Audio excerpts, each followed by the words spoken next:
Hello there, Verizon employees. Welcome and thank you so much for joining us for one of our very quick, brief, but very knowledgeable presentations for Verizon employees.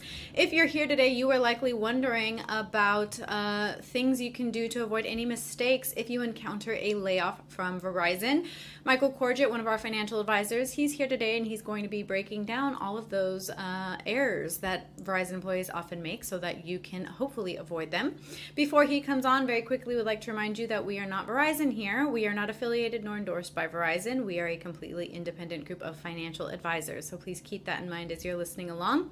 I'll be moderating, which means I will be looking at the Q&A box that's there on the screen. Feel free to ask away. We welcome your questions. We absolutely love and appreciate when we get your questions. So feel free to ask away. It is completely anonymous, and I will make sure Michael Corgett or another one of our Verizon focused advisors can reach out to you afterward to answer those questions with you, either through phone or email.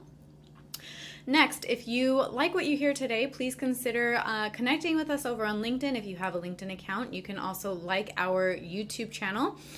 We post a lot of content that would be relevant to a Verizon employee and a Verizon retiree. So there is lots and lots of content there for you, and we would appreciate the follow. So please consider doing that.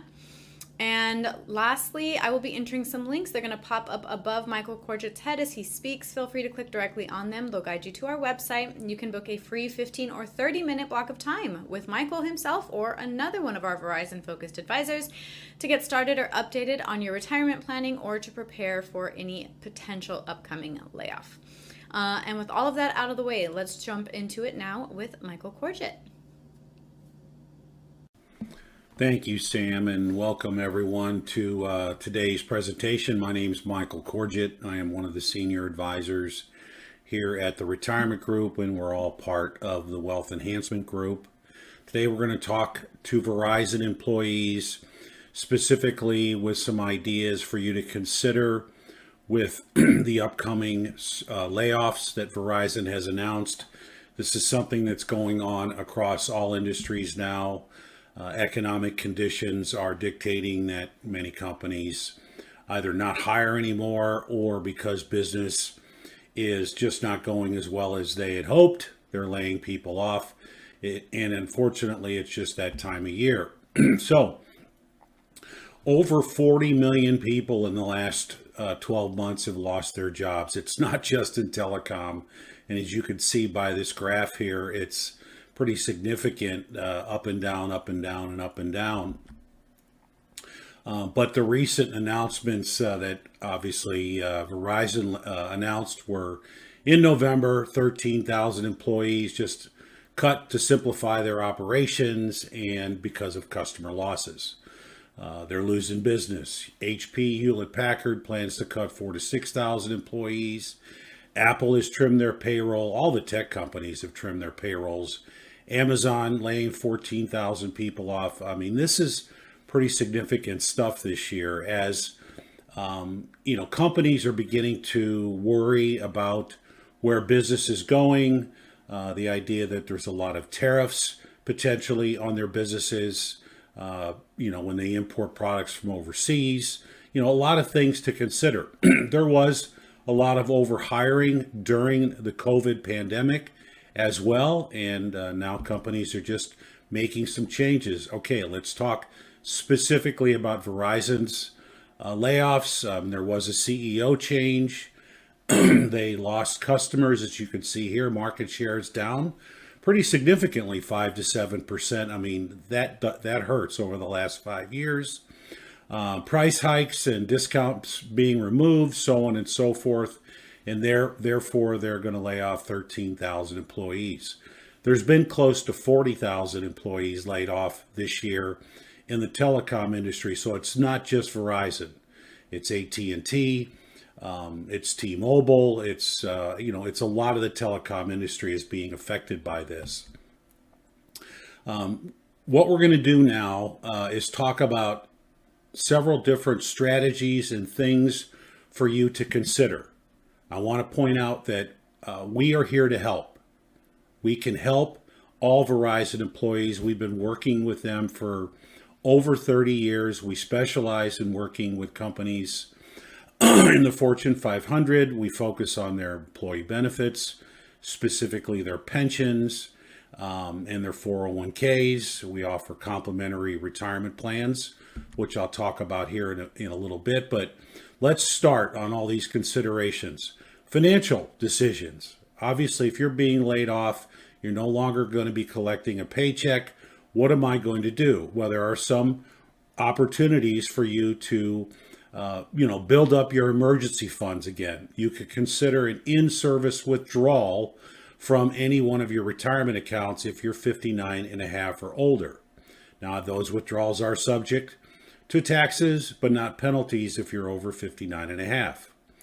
The rule of 55 and the rule of 72T. If you're not 59 and a half, you have the ability to make withdrawals from your 401k, from your last 401k, meaning your Verizon 401k, if you're 55 years of age or older. Again, subject to taxes, but it avoids the penalties. 72T is a calculation that allows people that aren't even 55 the ability to access their qualified funds. It is a special method. It's basically a formula. There are 2 or 3 factors that go into the calculation, but you can access your IRAs and your 401ks prior to 55 if you need to. Getting a line of credit. I've always been a fan of line of credits, even if you don't need them, like a home equity line of credit on your house. Get one. You don't have to use it, but do you have the ability to tap it if need? And then increasing your cash holdings, that's always a good thing. We've always preached having an emergency fund that's equal to at least 3, maybe 6 months of your bills, what you need to pay your bills for that time frame. Don't discuss your termination before taking time to process what's just happened to you. Delay discussions with management after receiving that layoff notice to manage your emotions. All right. You don't want to make any rash decisions. You may want to consider researching company policies on severance packages and possibly negotiating them. Chances are this won't be an option, but never hurts to look into it. Don't refuse help with the help, during this transition. Maintain kindness and aim for favorable references from your former employee. Again, your boss, your boss's boss, your coworkers. If you're in a position where you need to find another job, well, you're going to want those references and you want to be professional about it. Don't ignore the opportunity to resign. This really may not apply to most of you, considering resignation is an option. But be aware, if you do resign, you may not be eligible for unemployment benefits. In most cases, people who do resign do not get unemployment benefits, but people that are laid off will, even if there is a severance payment involved. And we'd be happy to talk to you more about that. Request a reference. Again, I mentioned this already. Utilize their recommendations for future job searches. A lot of companies offer resources that will allow you to take advantage of many new resources and strengthen your professional network. I'm a huge fan of LinkedIn. This is the business Facebook. And networking on LinkedIn should be something that you do on a regular basis just to stay on top of what's out there. You may not even be laid off or being laid off, but there may be other opportunities for other jobs out there. And do not miss an opportunity to ask why. Petition HR for additional time to rectify deficiencies if needed in your life or in your job. You don't want to walk away if you're right in the middle of a very important project with a customer that you've been working with for years. Review your employment contract, your union contract, and anti-discrimination statutes. These are, again, things that you're going to want to think about. They may not matter, but you should look into them. And don't quit without investigating other positions at the company. This is a big deal because many times there are always job postings available to active employees. You may have never looked at it because you already had a job. All right. But check those job postings out. And if there's any opportunity there, apply for those jobs.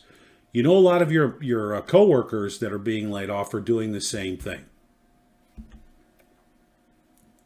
And definitely don't announce your layoff immediately. You know, keep this to yourself. Reflect on whatever message that you want to announce, you know, after your job loss, and consider how you'll be perceived when you do make this announcement by your colleagues and all your contacts. I mentioned LinkedIn. Certainly, after a while, you want to announce you're looking for a new job. All right, and the job boards that are out there, like Indeed, definitely another resource for you to consider. State unemployment benefits, the unemployment agencies offer a lot of resources as well. I'm sure Verizon will also offer you a service that would help you to get your resume in order, and some additional resources that could help you find additional jobs. Certain adaptation strategies, you know, write down your emotions, stay active, stay healthy. You know, these are just some of the things that you're going to want to do to keep a positive attitude. This is a difficult time, the loss of a job. Very difficult time. And more than likely, it came as a surprise to you. So, things to keep in mind again, some of the references that we like to point people to. Just take a quick snapshot of this page, but you can always reach out to our office as well. And probably one of the most important things you're going to want to do, if you haven't done it already, is make sure that you've got a plan. Now, we preach retirement planning all the time. And we offer a complimentary plan, or what we call our retirement cash flow analysis, to anyone and everyone who's interested. So please take advantage of that. Most Americans over the age of 50 do not have a plan. So please take advantage of it. Why would you want to consider working with the retirement group? Well, we're a team of advisors with a great deal of experience. We've got offices nationwide. As I mentioned earlier, we have a very good knowledge of your pension, your 401ks, your employee benefits. I've been working with Verizon employees for over 30 years, so we understand what you've got available to you if and when, especially if it's an option to where you're going to be surplus and you're retirement eligible. All right, let's run an analysis and see what retirement could look like for you, and take advantage of that complimentary cash flow analysis. We're happy to put it together for you. You can always send us an email if you're interested in the cash flow, or give us a phone call. If you would like, scan this QR code here on the left and schedule a meeting with myself or one of my colleagues. Scan the code here on the right and follow us on LinkedIn. We maintain a tremendous LinkedIn page with all of our future webinars, including this one. You know, I've said a few things for you to consider. I could talk about a lot more. I know this is a big deal. This hurts in many cases. It happens all the time. I've been in the business a long time. I've seen this many times, but we are here to help you. Whether you're ready for retirement or you just want to know what to do with your pension and your 401k from Verizon, please reach out to us. We'd look forward to helping you. Thank you, and have a great